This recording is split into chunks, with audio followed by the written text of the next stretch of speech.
Hello বন্ধুরা, SMFF চ্যানেলও আপনারা সবাইকে স্বাগতম। আমরা আগের ভিডিওর মধ্যে দেখছি যে কেমনে স্টক মার্কেটও অ্যাকাউন্ট খোলা লাগে, কিরকম কিতা স্টেপ বাই স্টেপ এটার প্রসেস আছে, এটা আমরা দেখছি এবং শিখছি। তো এখন আমরা এই ভিডিওর মধ্যে জানবো যে স্টক মার্কেটও ইনভেস্ট করতে গেলে আমরা কিরকম টাকা লাগাইতাম, কত টাকা লাগাইতাম, এটা আমরা ইনকামের উপরে ডিপেন্ড করব। তো প্রথমত আমরা ইনভেস্ট করার আগে ইনকাম লাগবো। ইনকামটা হইছে যার যে যেটার মধ্যে দক্ষ আছে তার এটার মধ্যে তাকিয়া সবে ইনকাম করে। সবের আলাদা, আলাদা প্ল্যাটফর্ম আছে ইনকাম করার লাগিয়া। আর্নিং সোর্স আলাদা, আলাদা আছে। ও হিসাবে আমরার ইনকাম অনুপাতে আমরার খরচও আছে, সেভিংস আছে। গুড়ার লাগিয়াও টাকা রাখতে লাগবো, ইমার্জেন্সি লেগে রাখবো। তো এটারে আমরা একটা রুল বানাইছি। কারণ সবকিছুর আমরা যেটা ইনকাম করমু, উপার্জন করমু, এটা একটা হিসাব মতন চালাইতে লাগবো। নাইলে পরে আমরার মাসের লাস্টে দেখা যাইবো কিচ্ছুর লগে কিচ্ছুর মিল খান না। তো এটার লাগিয়া রুলটা হইল গিয়া আমরা যে ইনকাম করমু এটারে আমরা ৪ টা ভাগে ভাগ করমু। এই ৪ টা ভাগের মধ্যে ১ম এ থাকবো খরচ মানে এক্সপেন্ডিচার। এটার মধ্যে আমরা 60% রাখবো। এই খরচের মধ্যে আমরা সব ধরনের রেশন, যে কেউ যদি ঘর ভাড়া থাকে বা ইলেকট্রিক বিল, গ্যাসের বিল, এটা সবকিছু থাকবো এটার মধ্যে 60%। তারপরে আমরা 20% রাখমু ইনভেস্টমেন্ট এবং সেভিংস এর লাগিয়া। 60-20-80% হয়ে গেল গিয়া রইল কত 20%। এই 20% এর মধ্যে 10% হইব গিয়া ট্রাভেলিং ও, যেটা আমরা মানে ঘুরাঘুরি লাগিয়া রাখমু। আর বাকি 10% রাখমু হইল গিয়া ইমার্জেন্সি ফান্ড। অহন সবকিছুর দরকার আছে জীবনে। এটার লাগিয়া আমরা এইভাবে আমরা যে টোটাল ইনকাম আছে এটারে আমরা এরকম ভাগ করব।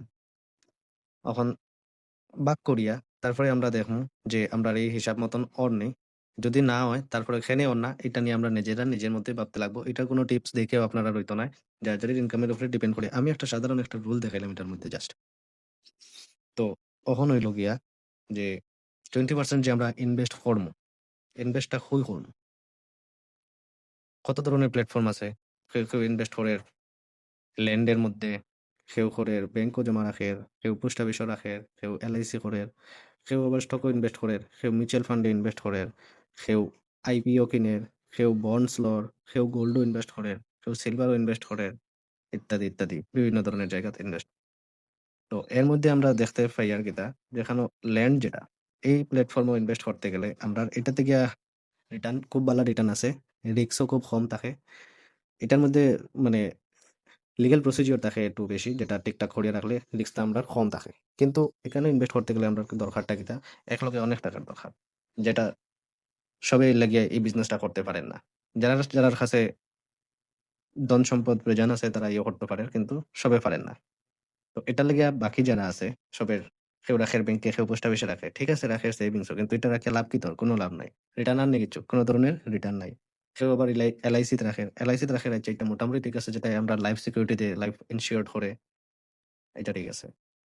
তো যদিও এখন LIC রাখিয়া উম এমন কোনো বেনিফিট রিটার্ন যদিও না আয়, তারপরে এটা একমাত্র এখন লাইফ সিকিউরিটির লাগিয়া বেস্ট।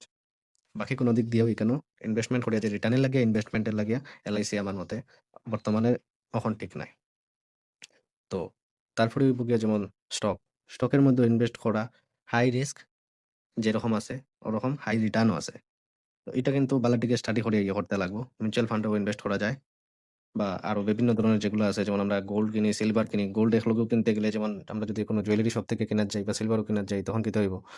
বা টাকার দরকার পড়ে যায়। কিন্তু আমরা যদি এটারে ETF লই, গোল্ড ETF, সিলভার ETF লই, তখন আমরা সামান্য, সামান্য টাকা দিয়েও আমরা কিনতে পারবো। এটার মধ্যে আপনি SIP ও করতে পারবা বা এমনি ETF ও কিনতে পারবো আমরা। এর লেগে একলগে বেশি টাকার দরকার নাই। মান্থলি আমার ইনকামের উপরে ডিপেন্ড করি আমি কতটুকু কিনতে পারমু, এটা আমরা দেখমু। এখন সবটা তো বুঝলাম মোটামুটি। কিন্তু সবথেকে যে গুরুত্বপূর্ণ কথা, এটা হইল গিয়া আমরা যেটাও ইনভেস্ট করমু, হয়তো যারা নতুন আইয়া কইবা যে না ইনভেস্ট করে বেজান ফায়দা আছে, বেজান লাভ আছে, মানুষে অত খামার, অত খামার। তো এটা দেখিয়া কেউ সবথেকে বড় ভুল একটা আছে, এটা যেটা কেউ না করে, এটা আমার অনুরোধ। ভুলটা হইল গিয়া যাতে কেউ লোন লইয়া, কোন ধরনের লোন লইয়া ইনভেস্ট না করে। এখানেও ইনভেস্টমেন্টের কথা হইল গিয়া নিজের যে টাকাটা থাকবো এটারে আমরা গ্রো করতাম। তো গ্রো করাত গিয়ে আমি যদি লোন লইয়া ফেলেও ডুবি যাই, তে আমি গ্রো হইতে কে করব? এটার লাগিয়া ১ম স্টেপ এটা আমরা করতাম না। দ্বিতীয় কথা, যেগুলা টিপস বিভিন্ন টিপস পাইবা আপনারা ইউটিউবে ঢুকলে বা গুগলে ঢুকলে বহুত ধরনের টিপস দেখাইবো।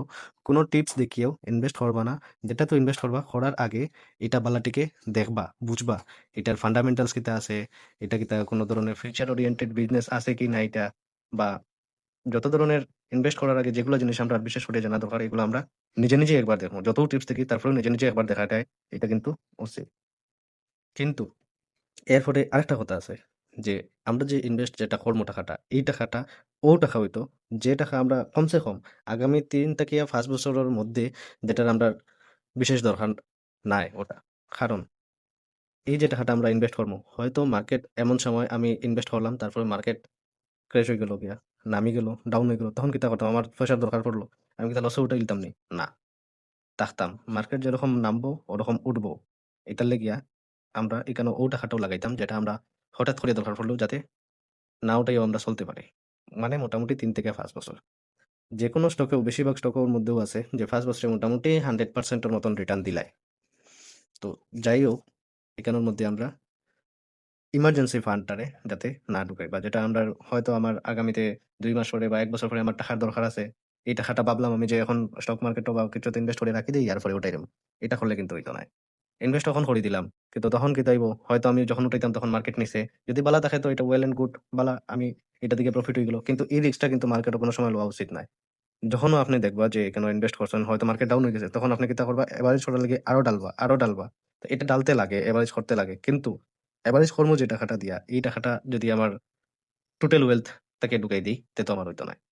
যেরকম আমরা যে ১ম এ ভিডিওর শুরুতে যেভাবে আমরা রুলসটা কইছি, ও রুলসের হিসাবে যদি আমরা চলি, তাইলে আমরা টাকাটা গ্রো করতে পারমু এবং সেফ থাকতে পারমু। তো ও কথাটাও কইয়া আজকের ভিডিও এখানে শেষ করলাম। আগামীর ভিডিওর লাগে রেডি থাকুন। ধন্যবাদ।